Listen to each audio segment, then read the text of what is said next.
Hi. Yeah, thanks for inviting me. Um, I've been asked to talk about crossing boundaries and just a little introduction myself. I'm 50 years old, a small architecture practice in Bergen, Norway.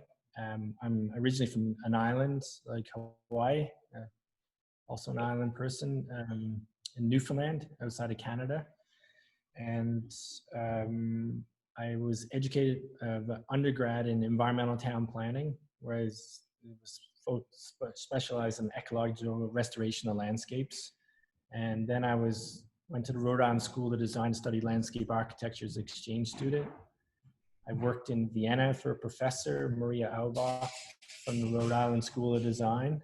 And then I went to Berlin, and it was a year between my undergrad and my grad, and I thought I was going to become a landscape architect. Worked with the head of the Canadian Landscape Architects Association, Jane Durante, in Vancouver. And one week before I was going to go to my master's in landscape architecture, she said, "You already know how to do this. Why don't you become an architect?" And I switched at the last minute.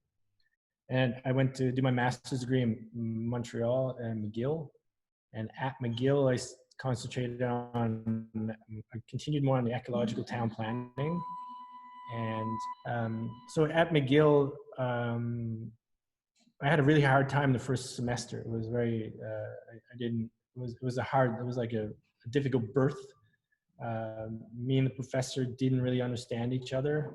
But then I met a professor, Norbert Schönauer, a Hungarian that wrote the history of housing. And he was extremely eccentric. He lived in Denmark. When the Hungarian Revolution came, he escaped, lived in Denmark, worked in a chocolate factory, and then became an architect in Denmark and his PhD in Canada. And he was extremely non-conventional, and the way he saw the world and traveled so much really inspired me. So I applied for a bunch of scholarships to do research on Northern European ecological communities.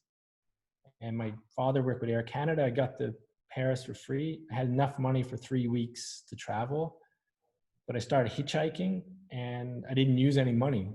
And I ended up visiting all these architects, very non-conventional architects that are cutting edge in ecology.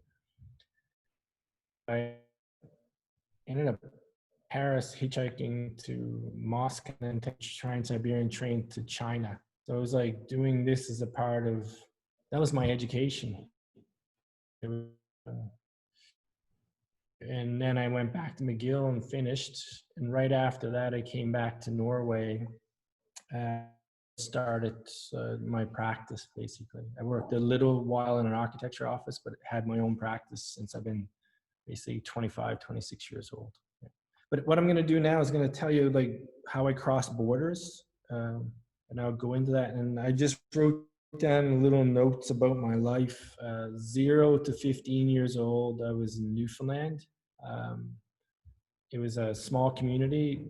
I played sports with 20 guys, like ice hockey at a very high level. And my family on the left side, my mother's side, were more like indigenous people living on the land, and my father's side were kind of eccentric, very intelligent, quiet people. And then back in he was the first lawyer ever from that area, the first woman lawyer from ever that area, furniture makers and fishermen. It was a weird mix, but it was this kind of predictability, safety, comfort. It was a way of learning that it was both academic and the natural world at the same time. So 0 to 15 was great. Then I had to cross borders. The company my father was working for moved to another part of Canada. And this is when weird things started happening where I had to challenge my own borders and boundaries. I moved to a town where they didn't understand my dialect because it was very Irish, old British dialect. They couldn't understand it. And I was quite shy. I couldn't go in a restaurant with my girlfriend or anything like that. And then I was realizing I couldn't even, I was supposed to speak in front of 10 people in front of class. I couldn't do that. And then 3 years ago, I'm in New Zealand in front of 1,200 people speaking. So I had to cross the boundary of being shy and comfortable around people I didn't know.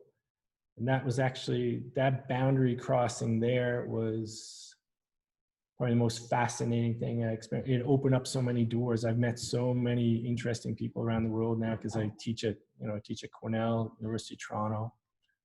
And that 15-year-old kid would never believe that. So there's like a boundary across there personally. And then from 15 to 25, it was more of learning, traveling. And that was where I used this flying anywhere in the world. And what the boundary was there was the shyness was gone, or is still there, but then curiosity took over. And this curious mind, that crosses so many boundaries. Like just the act of being curious is probably the biggest gift we're given as humans. Like wanting to understand another culture, wanting to learn about another, and then but then the best curiosity now is actually turning in towards yourself. Like, who are you as a person? What are you? What, like, it's not who am I? It's like, that's more of a, it's like an egocentric question. It's like, what am I? Like, what does each person here put on the world to do, and the reason why they do it? And that's been like under development since 25 to 50, like that age there. And then like a couple of years ago, I was caught in an avalanche in Japan and almost died. It was like, I think it's 4 years ago now. And then and then there's like episodes of 10 years ago, my father died in my arms. Like there's a lot of periods between 40 and 50 where you saw how fragile life was. And then you're thinking, okay, every day is like a bit of a gift. And then like, why are we here? I'm still coming to terms like that. There's like a lot of frustration in a way of trying to meet your full potential. But at the same time, you have to let go, and you're not an individualist. You're actually connected to the rest of the world. So learning how to communicate it's actually been very difficult for me, because I'm running an office as a boss.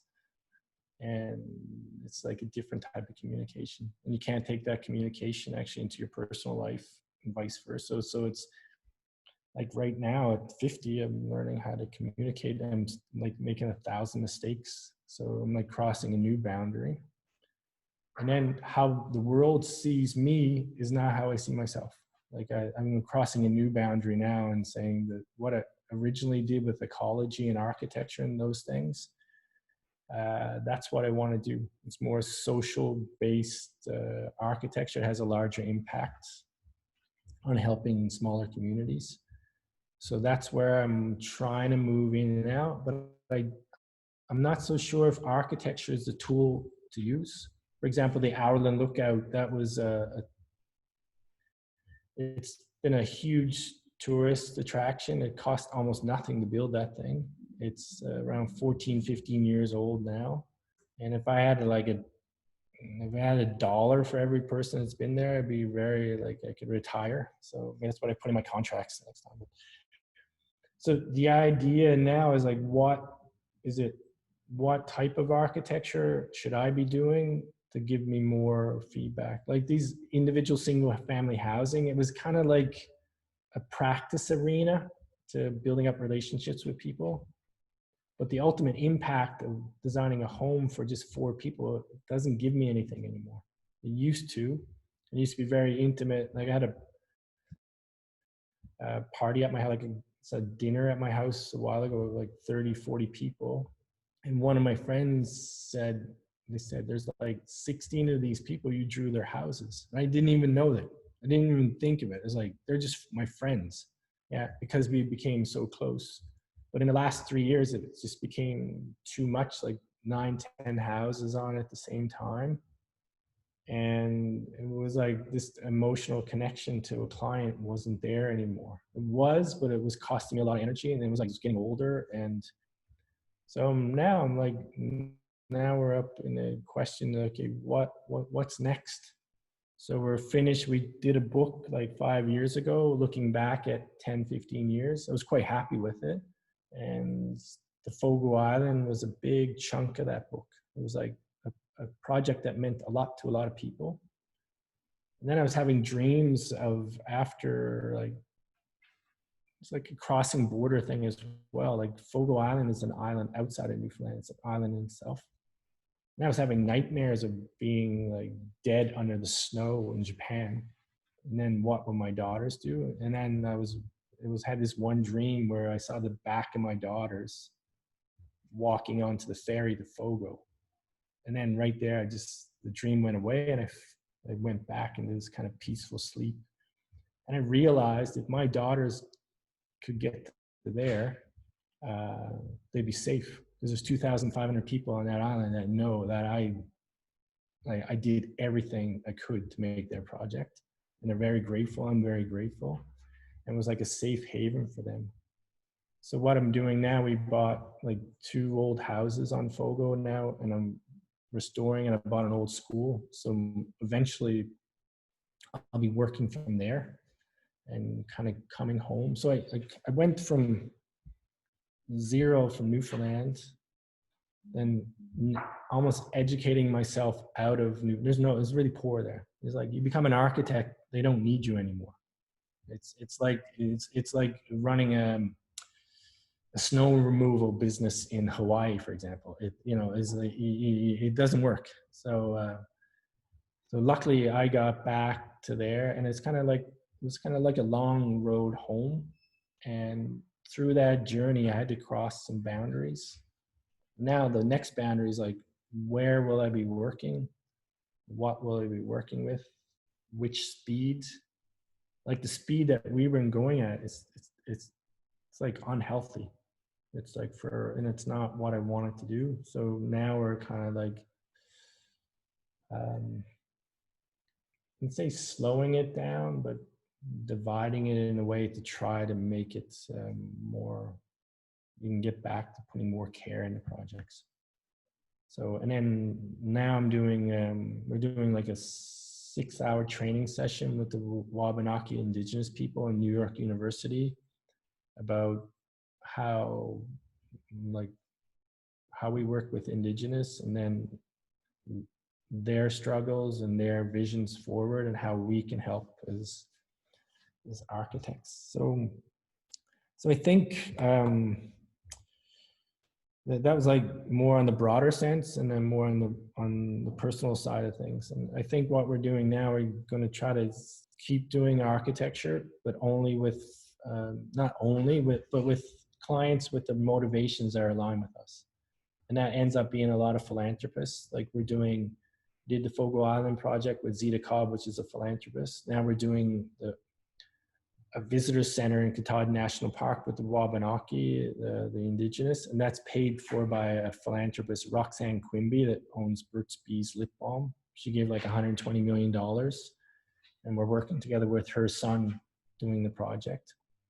And then eventually if we do architecture, it's mostly for the common good. And we're also kind of looking at projects now, like the Ireland Lookout and this forest stair. We did more almost like publicly engaged art. So that's the next border I'd like to cross. But that one, it was actually the same kind of internal, I don't know how you would say it. Like you were talking like on the conscious level, it seems right, but on the subconscious level, it's scary to make that move, because you have to give up this great profession to go into an unknown area. It's almost like crossing this barrier of being shy was a safe thing because you didn't have to say anything, but then not being shy and expressing to the world your thoughts, which is a very scary thing. So that's also a border. So the border I'm crossing now, it's a different type of border. And then what I can go to question number 3.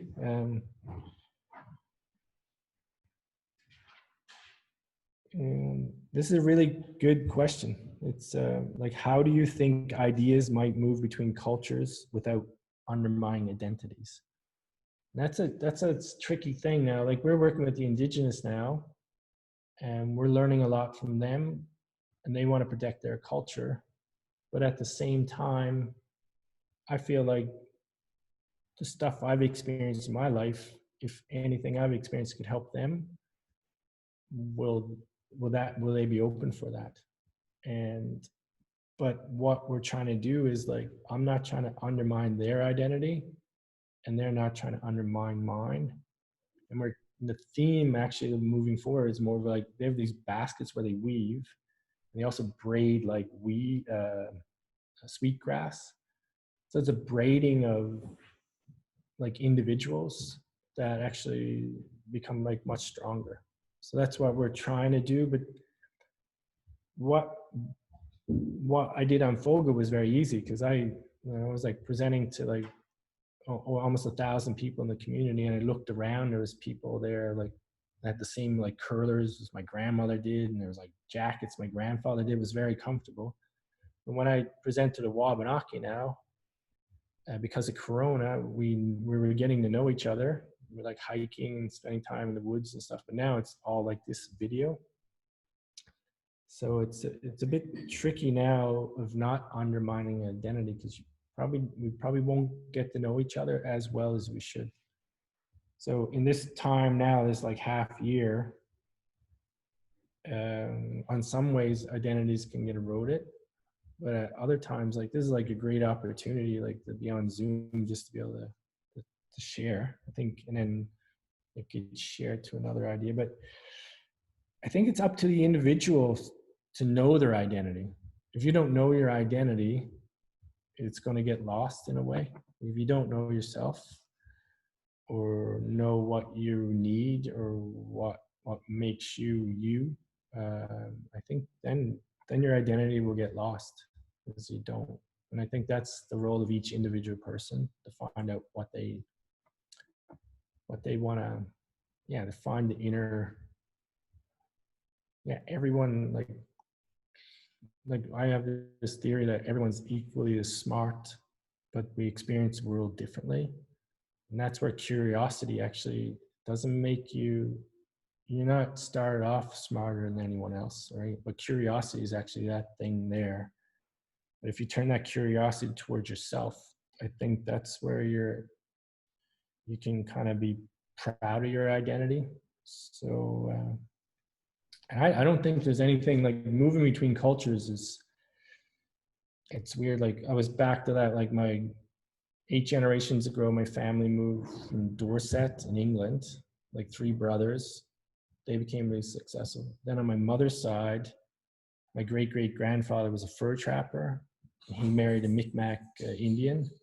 So there's like mix of cultures there.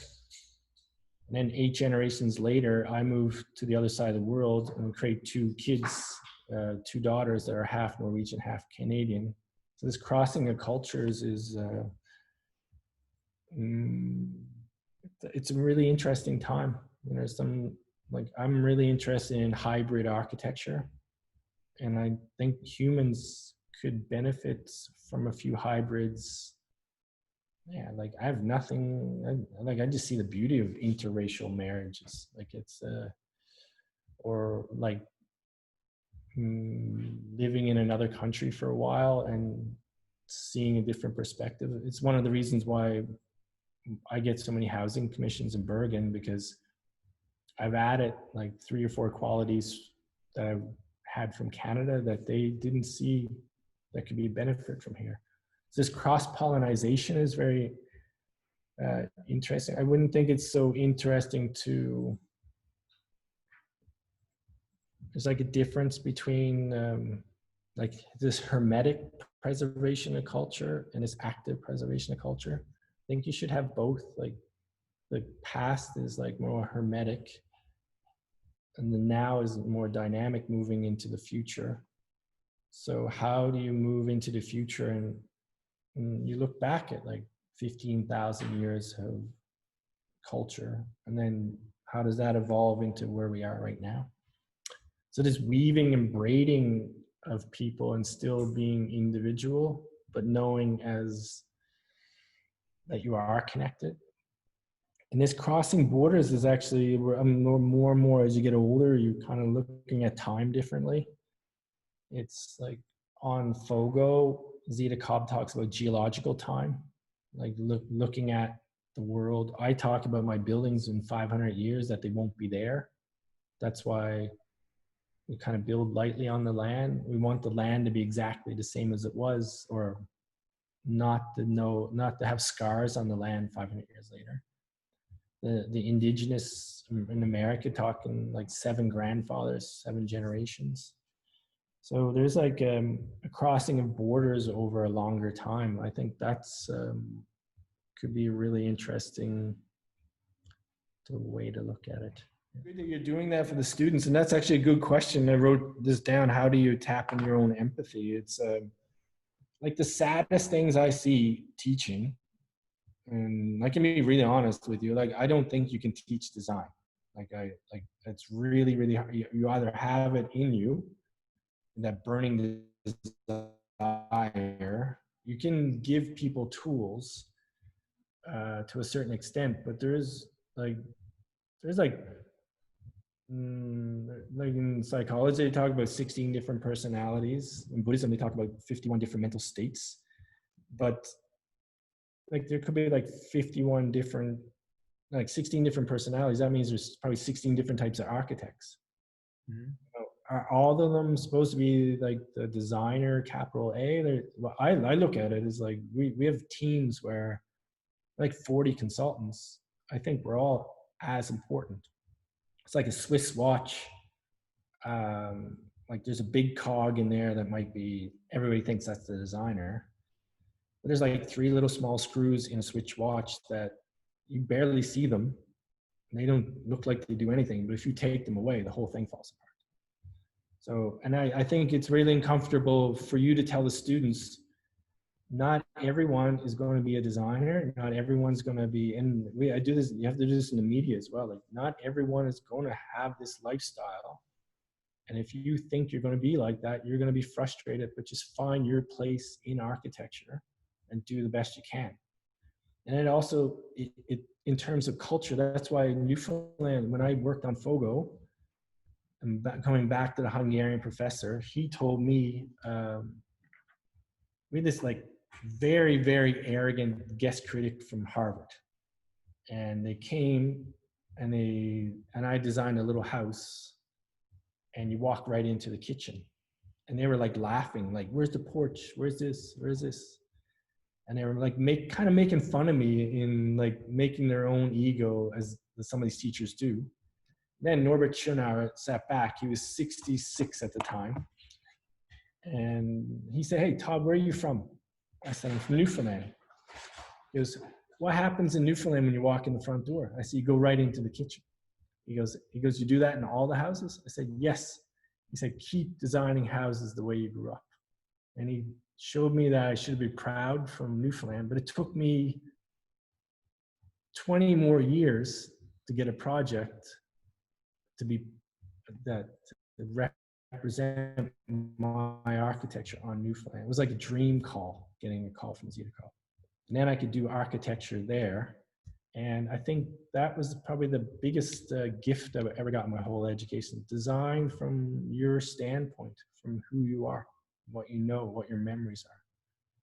And this is, I think that's like, if the students from Iran, they're like, yeah, they might be designing a skyscraper in New York, but who cares? Like, would it be better if they went back to Iran and used their time and energy on 3 or 4 projects that really helped their local thing? And what I talk about is, like Voltaire talks about this thing, cultivate your garden. And it actually goes down to like, yes, you can write books about this, but you should have 1 or 2 little projects and places where you put a lot of your love into. That was Fogo's for me. It was cultivating my garden. Yeah. So if a student, but now I'm going back to myself as like teaching myself, like, okay, what have I learned about architecture? If I have 1 year left to live, what would I do? Like, that's a lot of how I make my questions out. Before I would say, okay, if I have 1 day to live, what would I do? But then I would just like, we just like a big party and blowing a lot of money. So you can't really think that way. So it's more like maybe cut it down to like a 3-month period. Okay, in the next 3 months, what do I want to be doing? Do I want to be doing that? No, because I'm not made to do that. It's not like it's painful for me to do these things. Or should I do that, which is really enjoy teaching students to be okay with who they are, to be okay, to be proud of where they're from, to go be curious about, where they want to go, where they came from. Like, that's not a question a professor can tell them an answer to. They have to like find it in themselves, but a professor can ask really good questions, like kind of open-ended questions with not pre-described answers. And not like this Harvard guy tried to shame me in front of class because I drew houses like most Newfoundlanders did for 400 years. And then my other wiser professor said, no, keep learning from where you came from. So it was like a beautiful, he helped me cross the border, but it took 20-25 years to put it in action afterwards. There's a couple of points there. It's like, I'm just like, what hits me? Like, I have very, very, very high expectations of myself, which causes problems for the people around me. Because it's like, I explore myself, my work, and that speed is probably a bit too fast for a lot of people. So there's not that many people can be around me, like to be honest, like not to be in a bad way, but like there's a certain, when I played ice hockey, for example, there was 5 guys, I was a goalie, there was like 5 guys in front of me. I knew exactly where they were without looking for them. So that like the team we were trying to build up like around me that time. But the thing you seen that I have to watch out for myself, I didn't for years. This office was run by other people in a way that was putting their needs before me. But now I'm like, I'm too friggin' old to, it's like cares. I care, but this is like my last period in my architecture career of the game in a way. So right now it's like, okay, I'm not going to do architecture because of the way the world says you should do architecture. I want to do architecture the way I want to do architecture. And the problem with America and the media, and that their biggest icon is Frank Lloyd Wright, was developed by Ayn Rand in The Fountainhead. So there's this myth of the architect as a creative. Frank Lloyd Wright was probably the biggest narcissist. You read anything about him, he was egotistical, narcissist, all about himself, ruthless. That's the wrong type of architect that should be leading this game. So, and that's the beauty about Fogo Island. When we did that project, there was a feeling of we're all in it together. And, one went down, we all went down type thing. Or if one went down, the others would watch out for us. And then because it was like a tourist thing, it wasn't like a home for 4 people, a family. It was for anybody. Like all 3 of you could be a guest there. So how do we design for like everyone? Everyone can be a possible guest. And one thing they did was really interesting. At the end of it, when it was over, they gave them into the community. And, it's very expensive to stay there. Like Gwyneth Paltrow's been there, like the Prime Minister of Canada, David Letterman, like all these kind of, but then they said, okay, everybody on the island gets 1 night for free here. So they all stayed there. So it was a very interesting gift. And, but back to that, it was more like, and then I was always talking about project is like, I did this, I did that. And then very swift, like early in the game, it was a we. And I very rarely speak it as this I design. It's like we. It's like, hopefully I don't. So like the we in architecture, it's a team sport, this thing. So, and then like back to the teaching thing, like, there's a few goalies in your class, there's a few centermen, there's a few left wingers, there's a few coaches. There's a few people that should be playing another sport. You should be telling them as well. It's like, hey, I've done that before. It's like, listen, you're going to spend 5 years at architecture school. You're going to have a huge student loan. I told one guy, I was like, you sure you really want to do this? And he's like, no, I don't. And he left and became great. Like, he's a chemist now, I think, and super happy. So, yeah, it's a complicated. I think this crossing borders thing is actually, you have to learn to cross borders in yourself. Like like for example, one of the things I've learned lately is like there's an avoidance of difficult conversations. But difficult conversations, like the beauty of a difficult conversation is something very nice at the other side of it. But if you stay away from a difficult conversation, it's getting bigger and bigger and bigger, and it should never grow into this cancer. So difficult conversations, you should take them within 24 hours, I think. So there's a lot I'm learning, but I make a million mistakes, like, and I probably keep doing it, but that's the way it's one big experiment.